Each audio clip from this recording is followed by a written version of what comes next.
ఓం నమ శివాయ. ఒకనాడు ఒక రైతు భక్తుడు పరమాచార్య మహాస్వామిని, నేను గాయత్రి మంత్రం జపించవచ్చా అని అడిగాడు.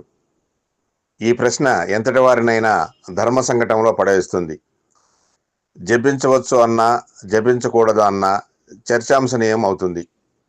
శ్రీమఠము యొక్క ప్రధాన కర్తవ్యం సనాతన ధర్మాన్ని ఆచరిస్తూ ఆచరింపజేయడం దాని ధర్మం.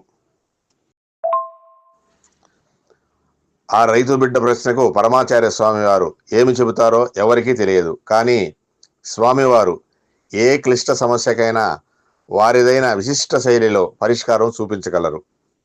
ఆయన ప్రశ్నకు సమాధానం ఇవ్వకుండా స్వామివారు భక్తునితో నీకెంతమంది పిల్లలు అని అడిగారు. ఆయన, మీ ఆశీస్సుల వల్ల నాకు 3 పిల్లలు.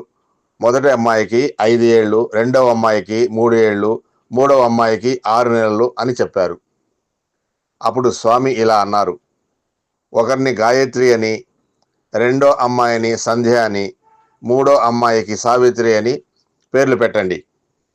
వారిని ప్రతిరోజు ఈ పేర్లతో పిలవండి.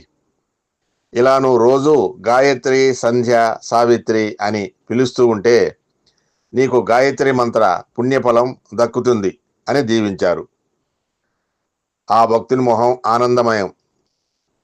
స్వామివారం ప్రసాదం తీసుకుని ఆశీస్సులతో సంతోషంగా ఇంటికెళ్ళాడు.